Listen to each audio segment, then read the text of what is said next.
This is President Donald Trump. Do you hear me?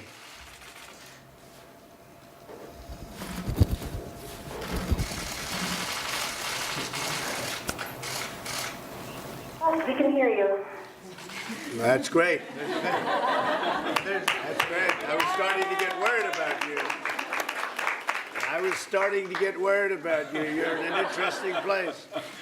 I thought we may have to be a little emergency work. I don't think that'll ever be necessary with you. The job that you do is incredible. And I'm here with Vice President Mike Pence, NASA Administrator Jim Bridenstine, and my daughter Ivanka. We're thrilled to be speaking live with two brave American astronauts who are making history, joining us during their spacewalk outside the International Space Station. And this is the first time for a woman outside of the space station. Our flight engineers, Christina Koch and flight engineer Jessica Meir. And I just want to congratulate you. What you do is incredible. You're very brave people. I don't think I want to do it. I must tell you that. But you are amazing people. They're conducting the first ever female spacewalk to replace an exterior part of the space station.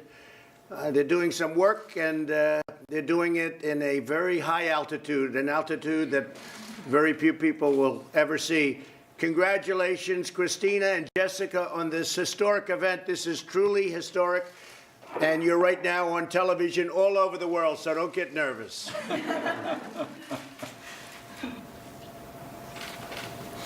I'd like to ask you a question. What would you like to tell everyone listening and watching today, especially young women who are interested in space? There's about a 4 or 5 second delay. Ah, okay. Oh, thank you. First of all, we don't want to take too much credit because there have been many other female spacewalkers before us. This is just the first time that there have been two women outside at the same time. And it's really interesting for us. We've talked a lot about it up here. For us, this is really just us doing our job. It's something we've been training for 6 years and preparing for. And so it didn't really, for us, it's just coming out here and doing our job today. We were the crew that was tasked with this assignment. At the same time, we recognize that it is a historic achievement. And we do, of course, want to give credit to all those that came before us. There has been a long line of female scientists, explorers, engineers, and astronauts, and we have followed in their footsteps to get us where we are today. We hope that we can provide an inspiration to everybody, not only women, but to everybody that has a dream, that has a big dream, and that is willing to work hard to make that dream come true. Something that all of us that have made our way up here have done all throughout our lives. And I can tell you, the hard work certainly did pay off. I've only been up here a few weeks, actually, about 3 weeks I've been in space, and this is my first flight and my very first spacewalk. So it is a pretty incredible feeling, I'm sure you can all imagine, and it's one that I will never forget. I'm extremely fortunate to be sharing this moment with Christina Koch, who's not only my colleague, but also a very, very close and dear friend. So it's really our honor to be out here working today and to be representing whatever it is that's significant to whatever individual's desires and hearts. Thank you. Well, Christina and Jessica, I would like to, if I could, just thank you. Jessica, I know that you've been doing this and you've been working hard. And Christina, I've studied your resume. It's really incredible what you've done, what you've both done. Your lives have been incredible. And now you're in a place that, as I said, very few people will ever get that experience. You're doing an incredible job. This is a first step because we're going to the moon and then we're going to Mars. We're launching from the moon, most likely. They seem to think that's the best way of doing it, Jim. So we're launching from the moon. And I just want to congratulate you both. You're very brave, brilliant women, and you represent this country so well. And our country is very proud of you, and we are very proud of you. Millions and millions of people are watching you right now, but I will tell you what you do is really something very special. So first the moon, and then we go to Mars. Thank you both very much. Have a good time.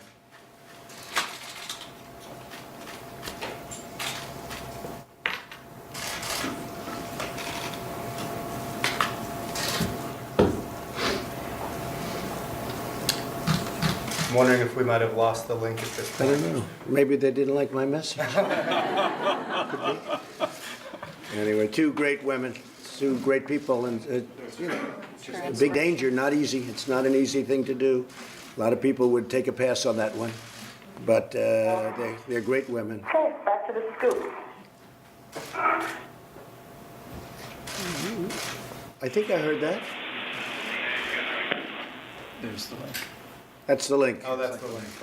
That's the end of the link. So they heard my message and they tried to respond. It's space. I assume they're okay. I assume they're okay.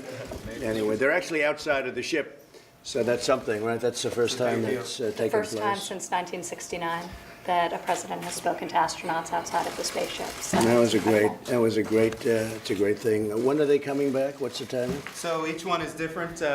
Christina Cook is actually going to be have the longest single endurance mission. We're resuming normal operational communications. Okay. So she's going to be on space station for, I think it's about 10 months, which is the longest Wow. we've ever had a woman on the space station ever. What's the longest for a man? 345 days.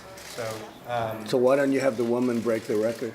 Well, we have a very tight schedule when it comes to windows to get back and forth to the International Space Station. But that's within the realm of what is possible. We're working on schedules, sir. Well, and next a woman on the moon, right? That's right. By direction of the president, we will have the first man, or I should say the first woman and next man on the south pole of the moon will be Americans. and what's your timing on that? Better not say it. Get it done before you talk about it. Okay, yes, sir. Okay, go ahead. The goal is 2024, sir.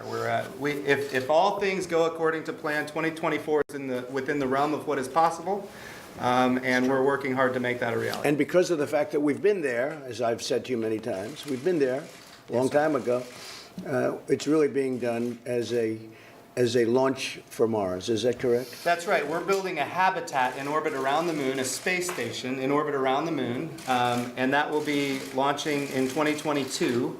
And once that is deployed, that will be modified into a Mars ship that will take us all the way to Mars. And between now and then, we want to build a sustainable architecture at the moon. We need to learn how to live and work on another world for long periods of time. And then we go to Mars, because when you go to Mars, Earth and Mars, we're only aligned on the same side of the sun once every 24 months, or 26 months. What that means is we have to be willing to stay. Right. We need to learn how to live and work on another Oh, I world. see. Yeah, right. So that's what the moon is all about. That's going to be very interesting. Well, Yes, it's sir. very exciting times. And that whole program was dead when I took it over, when we came into office, and something that Mike liked very much and I liked very much. And you're both doing a fantastic job, and everybody's doing a fantastic job. It's been totally reinvigorated, I think, to a level that it's never been at. And we're also thinking in terms of defense. We have the Space Force happening. That's going along very nicely, as you know. We're creating a new force, and it's called the Space Force, and that's a big thing. And that'll be working along very closely with you. So that's beyond going to the moon and Mars. That's also defense of our nation. That's right. Which is very important. Anywhere there's commerce, it needs to be defended. And we are industrializing space. It's going to be an export for the United States, and that's going to be very positive. In fact, it already is. We need to grow it. And so we're working very hard to commercialize it, make it an export. And of course, that requires it to be defended just like the high seas for trade. That's fantastic. Yes, sir. Thank you very much. Great job. Thank you, sir. Well, thank you very much, everybody. That was very exciting. And these are two great people, and they put themselves at risk for our nation and because they love doing it. And there are few people that have the ability to do something like that. I will say that. It takes a great ability. So thank you all for being here. It's very nice. Thank you. Mr. President, did you want to clarify what Nick Mulvaney said yesterday? Was the agency I think he clarified it. And I do have to say this. We yesterday had a tremendous day in Texas. We opened a Louis Vuitton plant, one of the great brands of the world, and they opened it right in the heart of Texas, Lone Star State. And then we went over to Dallas and had an event like few people have ever seen. We had a packed arena with thousands and thousands of people outside. It was an incredible evening. Got back very, very late. I did actually get to hear about Ambassador Kent, this is the witch hunt, you know, their crooked Schiff is coming after the Republican Party. He's coming after the Republican Party as hard as he can, considering he's really, he's been compromised very sadly and badly because of the fact, as you know, I think as the press knows, he made a statement and he made a virtual speech about what I said, and then it turned out that I didn't say any of it because he fraudulently made this statement to Congress. I thought what he did was one of the worst things. I understand he has immunity, but he doesn't have immunity when he puts it on his Twitter, which he did, and he doesn't have immunity when he speaks to press, which he did, and he certainly won't have immunity if we ever get him into Congress and can swear him under oath, because what he did was a very bad thing. But what just happened is Ambassador Kent, who I have never had the privilege, I don't believe, of meeting, I don't know him, and they brought him in as a witness against me, even though I don't know him. And he excoriated from what they report on the news, and of course, maybe in this case it won't be fake news, but he excoriated the Obama administration and Joe Biden and Joe Biden's son, saying that he has tremendous problems with Joe Biden's son and the Ukraine. So he's got tremendous problems with Biden's son and Ukraine, and it's inappropriate, and all of the horrible things. I mean, you could get it, you could see it. It's been a big deal. And I heard Schiff is going, no, we don't want to talk about that. We don't want to talk about that. But he talked about it. And it's one of those things. Look, this is a terrible witch hunt. This is so bad for our country. I just spoke to President Erdogan of Turkey. We're doing very, very well with Turkey. There's a ceasefire or a pause or whatever you want to call it. There was some sniper fire this morning. There was mortar fire this morning that was eliminated quickly. And they're back to the full pause. We have ISIS totally under guard. Turkey is also guarding separately. They're watching over everything. So you have the Kurds who we're dealing with and are very happy about the way things are going, I must say. The Kurds, and you also have the Turks watching, just secondarily watching, so we have ISIS under control. We've taken control of the oil in the Middle East, the oil that we're talking about, the oil that everybody was worried about. The U.S. has control of that, and there are no shots being fired, and a lot of people are doing a lot of things. This is a deal that should have been made 15 years ago, 10 years ago. Over the last number of years under the Obama administration, the real number is over 1 million people were killed. We have lost not a drop of blood since we've started what I've started. And it was, so far it's working out. Look, it's a complicated region. Many, many people have gone down. I have to watch in great interest as I see people talking about what we should be doing. And these are the same people that have been failing for the last 20 years, didn't know what they were doing, especially when they went in and did what they did. They shouldn't have been there. But we're doing a very, very significant amount of great work. We'll see if it works. It's very fragile. It's been fragile for years. They've been fighting each other for centuries.